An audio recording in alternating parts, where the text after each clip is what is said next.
So hello guys, welcome back to Sanjeet biological world once again.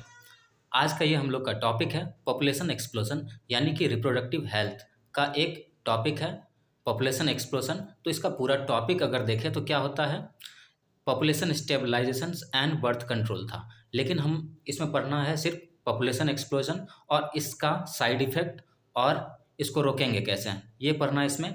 तो आप लोग बने रहें और आगे देखते चलें।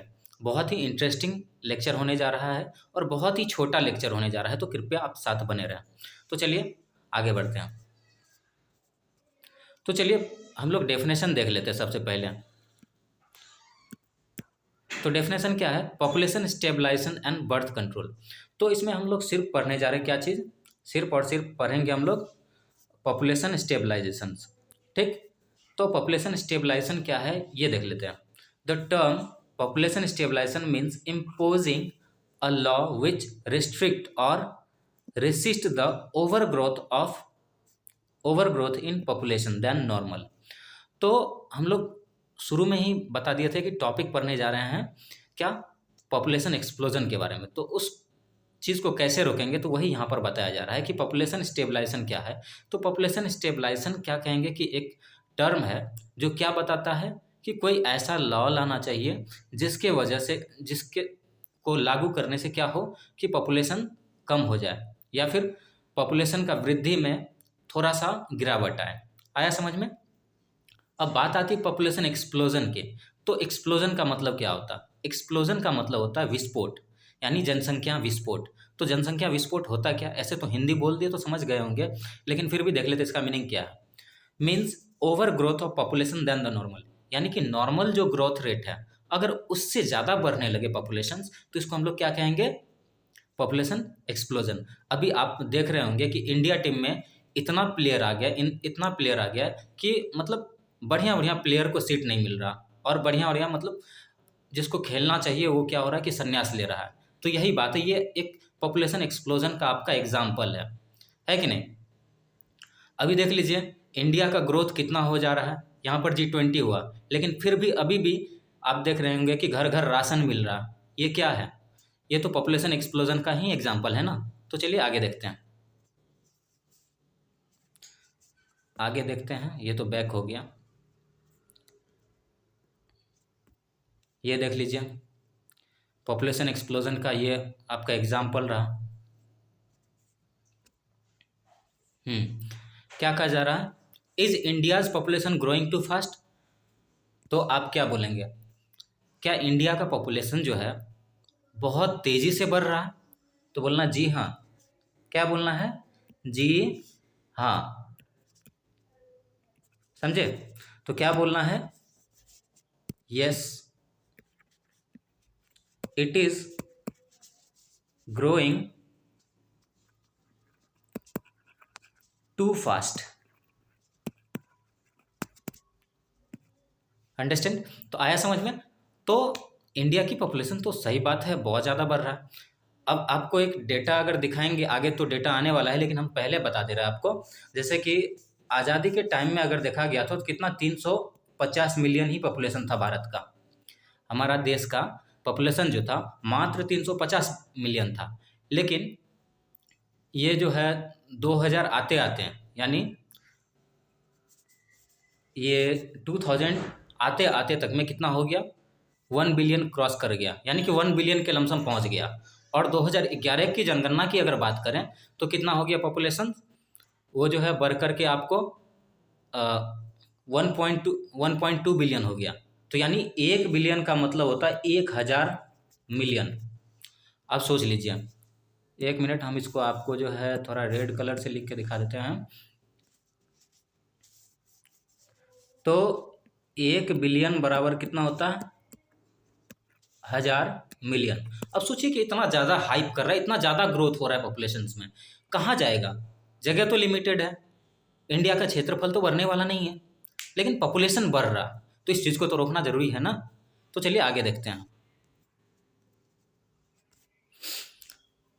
देख लीजिए पॉपुलेशन एक्सप्लोजन का एग्जाम्पल क्या हो रहा है, कितना तेज़ी से हाइप कर रहा है। एक मिनट, देख रहे हैं ना। चलिए आगे देखते हैं। अरे इधर हाँ, तो क्या है cause of explosive impact of populations. तो अब ये जो है विस्फोटक अंदाज जो है ये या कहते हैं ये विस्फोटक पॉपुलेशन ग्रोथ जो है इसका क्या इम्पैक्ट रहेगा, क्या असर होगा। तो क्या कहा जा रहा है, due to the development in all fields. तो सबसे पहला कॉज देख लेते हैं, फिर उसका इम्पैक्ट देखेंगे। कॉज मतलब कारण, क्या कारण है कि ये पॉपुलेशन हाइप कर रहा है, ठीक। और फिर उसका इम्पैक्ट, इम्पैक्ट मतलब उसका असर देखेंगे क्या होने वाला है। अब देख लीजिए, कहा जा रहा है due to the growth, due to the development in all fields enhance the way and quality of living standard. तो देखिए देश में, हमारे देश में सब चीज़ में डेवलपमेंट हुई, तो क्या हुआ, इससे हम लोग का मतलब रहन सहन का स्टैंडर्ड आगे हुआ, बढ़िया हुआ। और बाद में क्या हुआ कि हम लोग का मेडिकल फैसिलिटीज़ भी बहुत अच्छा हो गया। मेडिकल फैसिलिटीज़ बहुत अच्छा होने के कारण क्या हो गया, ये विस्फोट होना शुरू हो गया। क्योंकि अब देख लीजिए यहाँ पर एमएमआर और आईएमआर ये दोनों का दोनों ही एकदम डिक्लाइन हो गया, तुरंत एकदम कम हो गया। जिसके वजह से क्या है कि पॉपुलेशन एकदम हाइप करता जा रहा, हाइप करता जा रहा। समझ में आ रहा। तो पहले मेडिकल फैसिलिटी और मेडिकल इंफ्रास्ट्रक्चर अच्छा नहीं होने के वजह से क्या होता था कि कभी या तो बच्चे मर जाते थे, कभी माँ मर जाती थी, तो कभी दोनों मर जाते थे, ऐसा हुआ होता था, ठीक ना। लेकिन मेडिकल फैसिलिटी में ग्रोथ आने के वजह से, मेडिकल फैसिलिटी में एडवांसमेंट आने की वजह से क्या हो रहा है कि पॉपुलेशन एकदम से एक्सप्लोड कर रहा, यानी बढ़ता जा रहा है। आया समझ में। तो अब यहाँ पर देख लीजिए वर्ल्ड का डेटा देखेंगे, फिर हम लोग जो है इंडिया का डेटा देखेंगे। तो पहले वर्ल्ड का डेटा देख लेते हैं।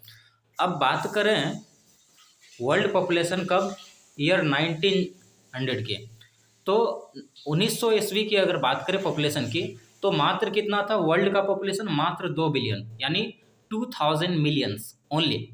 लेकिन जब बात करें ये 2000 की, अब देख लीजिए 1900 से 2000 तो कितना हुआ, मात्र 100 साल के अंदर, यानी कि 100 साल के अंदर पॉपुलेशन में ग्रोथ कितना आ गया।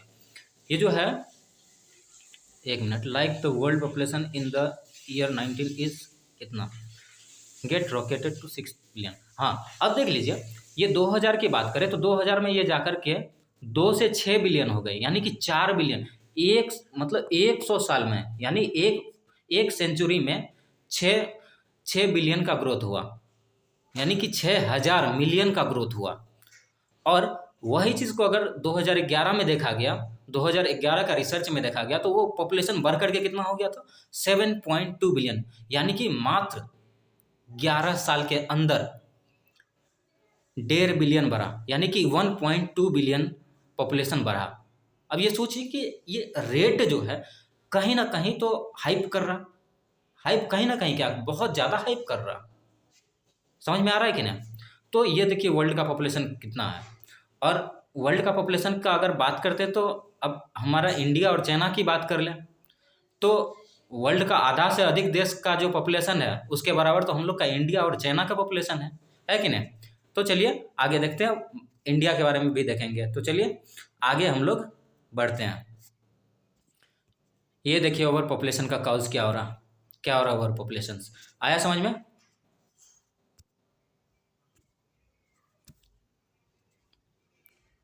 हाँ, तो अब देखते हैं हम लोग इंडिया का डेटा। अब population growth seen in India with world. अब देखिए वर्ल्ड आगे बढ़ रहा है तो हमारे इंडिया पीछा कहाँ है पॉपुलेशन ग्रोथ में। तो वर्ल्ड से कहीं ज़्यादा आगे बढ़ रहा है हम लोग का इंडिया पॉपुलेशन ग्रोथ में। अभी तो चाइना को पीछे छोड़ दिया है। अभी का करंट अगर पॉपुलेशन को देखेंगे तो कितना है इंडिया का, 1.42 बिलियन। इसीलिए हमारे मोदी जी कहते हैं ना, हमारे देश के कितना 140 करोड़। समझ रहे हैं ना, आ रहा है ना समझ में। तो देखिए आगे देखते हैं। तो during independence it is about 350 millions. तो हम तो बता चुके हैं कि इंडिपेंडेंस यानी कि आज़ादी के समय में अगर देखें तो हमारा भारत का पॉपुलेशन मात्र 350 मिलियन था। लेकिन वही 2000 आते आते तक में 1 बिलियन के आसपास पहुंच चुका। और 2011 की जनगणना में अगर देखें तो हमारा भारत देश का पॉपुलेशन कितना था, 1.2 बिलियन क्रॉस कर गया था। तो सोचिए कि ग्रोथ रेट जो है कितना ज़्यादा बढ़ रहा था। अब देखिए कॉज क्या है, cause of such changes, rapid decline in maternal mortality rate यानी MMR and IMR infant mortality rate, यानी कि मैटरनल मोर्टेलिटी रेट और इन्फेंट मोर्टेलिटी रेट में अचानक गिरावट होने के कारण, गिरावट कहने का मतलब ये हुआ कि हमारा मेडिकल फैसिलिटी बढ़िया हुआ, जिसके वजह से क्या हुआ कि ये डेथ रेट जो है कम हुआ, और इसके वजह से क्या हुआ, पॉपुलेशन बूम कर गया। अब सोचिए, तो आया तो कारण ये था, यानी और सब फील्ड में एडवांसमेंट हुआ तो कुछ नहीं हुआ, लेकिन मेडिकल फील्ड में एडवांसमेंट होने के कारण देखिए क्या हो रहा है, पॉपुलेशन, यानी कि हमारा इंडिया देश, हमारा इंडिया में अगर देखिएगा तो कोई भी टीम का एक, कोई भी अगर गेम ले लें तो एक प्लेयर नहीं मिलेगा, ए बी सी डी करके प्लेयर का टीम मिलता है हम लोग का, कोई भी गेम का। अब क्रिकेट को ही ले लीजिए, फुटबॉल को ही ले लीजिए, इसका मतलब सोच लीजिए ना कि कितना पॉपुलेशन है, जिसकी वजह से नए नए आदमी को मौका नहीं मिल रहा। हर एक जगह जॉब का क्षेत्र में देख लीजिए, बहुत सारे बेरोजगार घूम रहे हैं। क्यों घूम रहे हैं? इसके लिए हम लोग हर हमेशा सोचते हैं कि सरकार इसके लिए जो है मतलब सरकार दोषी है। जी नहीं, सरकार दोषी कब तक है? आप खुद पे नियंत्रण कीजिए, कितने को जॉब देंगे? वो लिमिटेड सीट होता है ना। तो चलिए आगे देखते हैं, what will happen if population growth continues. तो क्या होगा अगर ये पॉपुलेशन ग्रोथ चलता रही है स्पीड से, तो क्या होगा? एक दिन न खाने के लिए मिलेगा, न कपड़ा पहनने के लिए मिलेगा, न घर रहने के लिए मिलेगा। आया समझ में? तो चलिए देखते हैं आगे। तो आया, देख लीजिए इधर, पॉपुलेशन एक्सप्लोजन इन इंडिया। तो अभी का अगर देख लें, इंडिया का पॉपुलेशन कितना है? 1.42 बिलियन। और वर्ल्ड की बात करें तो वर्ल्ड की कितना है? वर्ल्ड की अगर बात करें तो वो कितना है?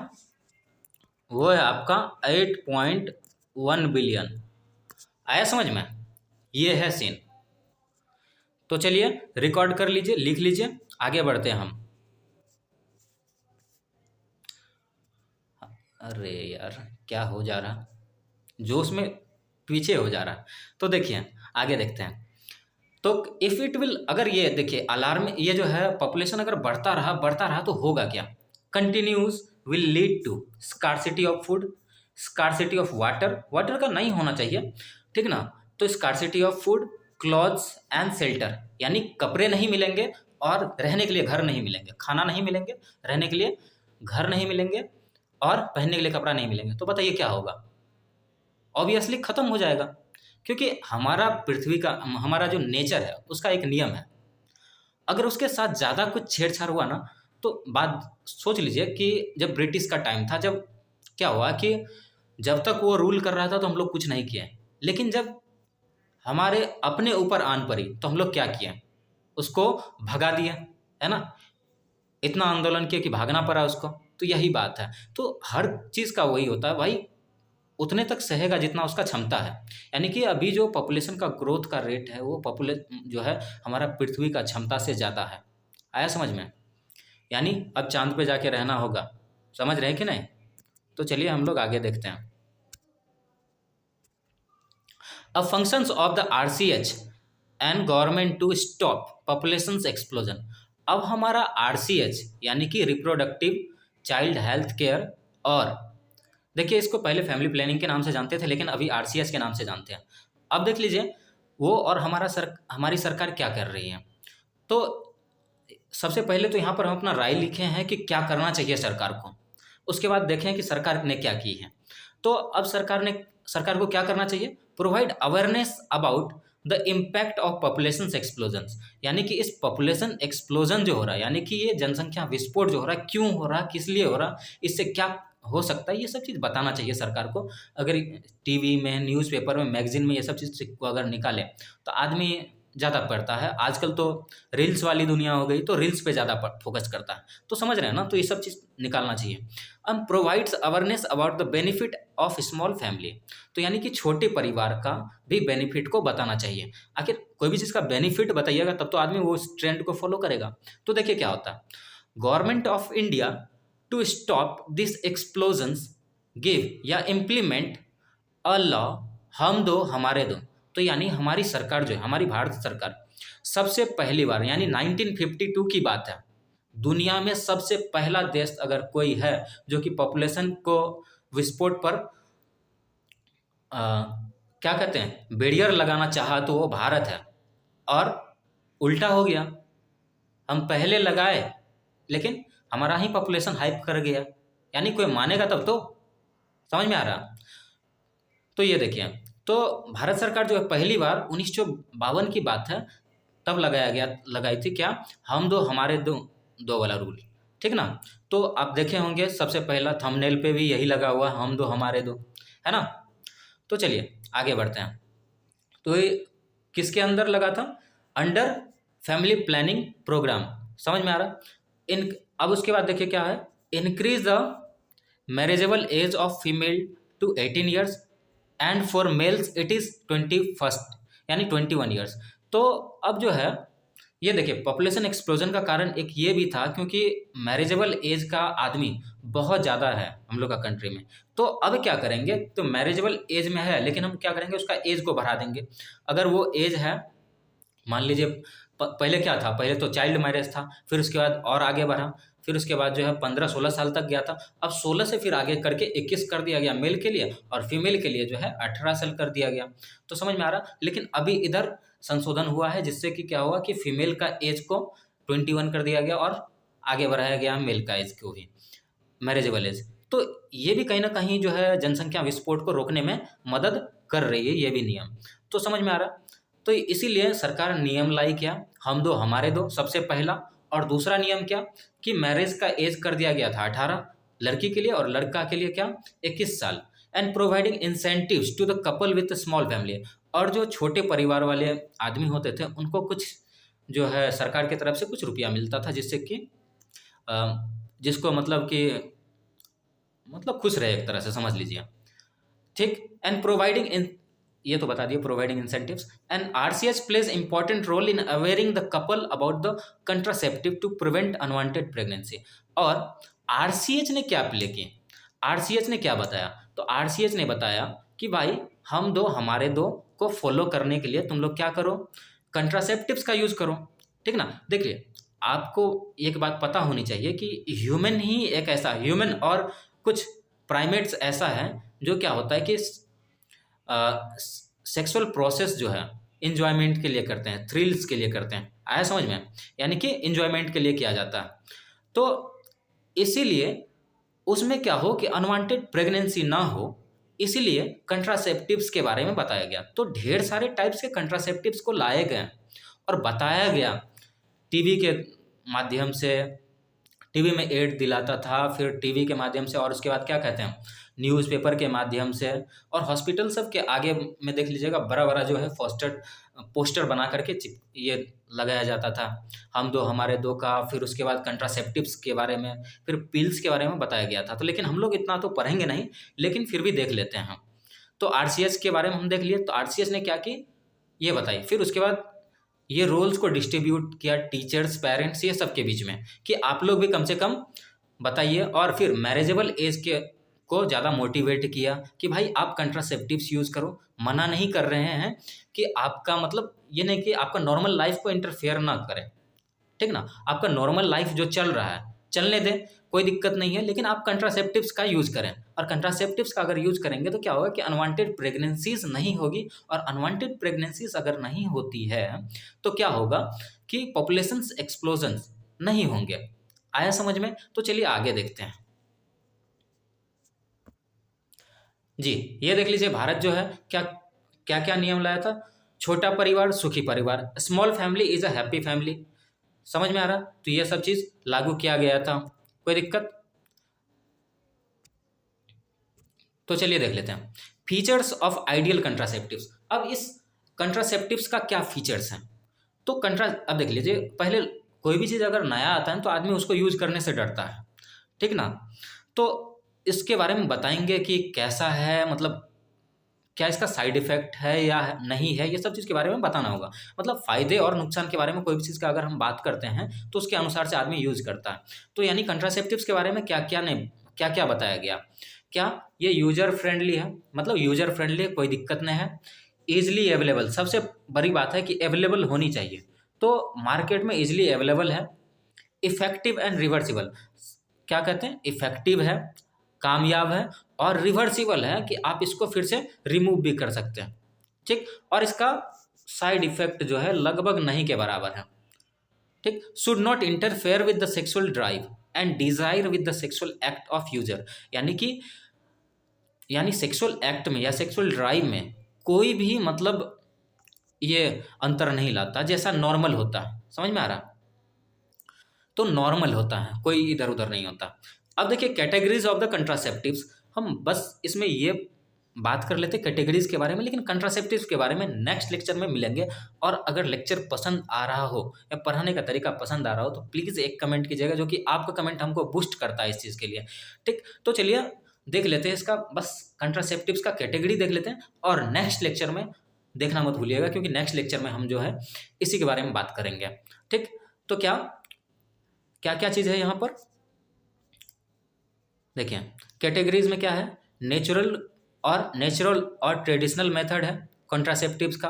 अब इसमें आपको विड्रॉल मेथड भी आता है, ठीक ना, विड्रॉल मेथड। अब फिर बेरियर मेथड आता है, ठीक, फिर IUDs आता है, फिर ओरल कंट्रासेप्टिव्स आते हैं जिसमें कि सहेली बताए थे पिछले लेक्चर में, ठीक ना। फिर इंजेक्टिबल इम्प्लांट्स आते हैं, जैसे कि नॉरप्लांट्स आते हैं जिसको कि स्किन के अंदर इम्प्लांट कर दिया जाता है, ठीक, जिसका कि इफेक्ट जो है मोर देन अप्रोक्स 5 ईयर तक रहता है, ठीक ना। नेक्स्ट क्या है, सर्जिकल मेथड्स। अगर इतना से काम ना चले तो लास्ट में क्या करना चाहिए, सर्जिकल। आप लोग गांव सब में देखते होंगे कि उस एरिया में क्या कहा जाता है कि ऑपरेशन होता है, ठीक। तो लेडीज़ क्या होती है, क्या मतलब 2 या 3 बच्चे करने के बाद जो है उन लोग ऑपरेशन करवा लेते हैं, और जिसके वजह से जिसको क्या होता है कि गवर्नमेंट की तरफ से कुछ इंसेंटिव्स मिलते हैं, 5 की 6 हज़ार मिलते हैं, ठीक ना। तो आया समझ में? तो ये रहा हमारा मेडिकल फील्ड ने क्या किया इसके लिए, मेडिकल असेसमेंट क्या मिला है इसको, तो ये देख रहे हैं। तो चलिए, लगता है अब हो गया है लेक्चर का ख़त्म। मिलेंगे नेक्स्ट लेक्चर में, तब तक के लिए थैंक यू। आपने मेरा लेक्चर को इतना ध्यान से सुना और यहाँ तक पहुँचाए, इसके लिए बहुत बहुत धन्यवाद। मिलते हैं नेक्स्ट लेक्चर में। All the best.